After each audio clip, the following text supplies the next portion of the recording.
पहला जो प्रोसेस था वो बहुत आर्बिट्री था कि वक्फ बोर्ड ने क्लेम कर ली, प्रॉपर्टी उनकी हो गई, अगर कागजात पूरे नहीं है। ऐसे करते करते आप ये देखो कितनी प्रॉपर्टी जो है वक्फ बोर्ड के पास आज की डेट में है, कि वक्फ बोर्ड इंडिया में थर्ड लार्जेस्ट लैंड ओनर है। तो कितनी प्रॉपर्टी इनके पास है। तो ये कोई आम बात नहीं है, ऐसे करके तो आप कभी भी कुछ भी क्लेम कर लो। अब जैसे कि दिल्ली हाई कोर्ट की प्रॉपर्टी आपने क्लेम की कि दिल्ली हाई कोर्ट की प्रॉपर्टी आपकी है, ये ऐसे तो आप कल को सुप्रीम कोर्ट की प्रॉपर्टी भी क्लेम कर लोगे, किसी भी जगह आप जाके क्लेम कर लोगे। मैं एक इंस्टेंस बता देती हूँ, सितंबर 2022 में तमिलनाडु में वक्फ बोर्ड ने एक पूरा की पूरा विलेज जो है वो क्लेम कर दिया कि ये जो विलेज है ये उनका है, और आज वो पूरा विलेज जो है वक्फ बोर्ड का है, कोई क्वेश्चन नहीं उठा सकता उसमें।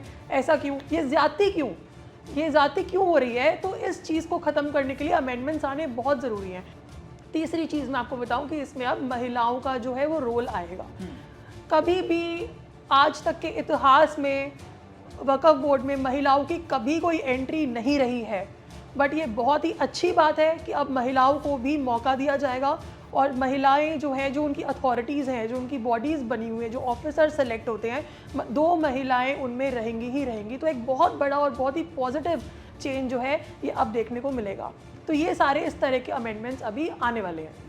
आपने जैसे कि बताया कि दिल्ली हाई कोर्ट पर भी क्लेम किया हुआ है और तमिलनाडु के एक गांव को भी बताया। इस तरह के कितने उदाहरण हो सकते हैं? क्योंकि दिल्ली हाई कोर्ट को मुझे नहीं लगता कि शायद ही कोई नहीं जानता होगा। हर किसी को पता है कि दिल्ली हाई कोर्ट कहाँ है, और राष्ट्रीय राजधानी दिल्ली में बात कर रहे हैं जहाँ पर राष्ट्रपति भवन भी है, प्रधानमंत्री आवास भी है, और तमाम तरह के जितने भी मंत्रालय हैं सब यहाँ पर हैं। जी बिल्कुल। तो ये जो आपने एग्जाम्पल की बात की, मैं आपको डेटा बताती हूँ, क्योंकि एग्जाम्पल ऐसे नहीं, डेटा से पता चलेगा। 2009 में इन वक्फ बोर्ड के पास सिर्फ 52,000 प्रॉपर्टीज़ थी। 2013 में इनके पास 4 लाख से ऊपर प्रॉपर्टीज़ हुई।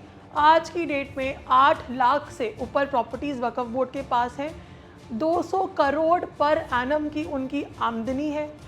80 एकड़ लैंड से ज़्यादा उनके पास लैंड है। बोर्ड का जो पैसा है, वक्फ बोर्ड की जो प्रॉपर्टी है, चाहे वो कैश हो, कोई एक्सपेंसिव कुछ आर्टिकल हो, या इमूवेबल प्रॉपर्टी हो, मूवेबल प्रॉपर्टी हो, इसका जो पैसा आएगा वो मुस्लिम कम्युनिटी की वेलफेयर में ही खर्च होना चाहिए। ये उसका एक बेसिक एम है, बेसिक प्रिंसिपल है। बट मुस्लिम कम्युनिटी को छोड़ के बाकी हर जगह यूज़ हो रहा है। करप्शन आप देखें कितना बढ़ रहा है, लैंड माफिया कितना ज़्यादा बढ़ रहा है, कौन रोकेगा इसको?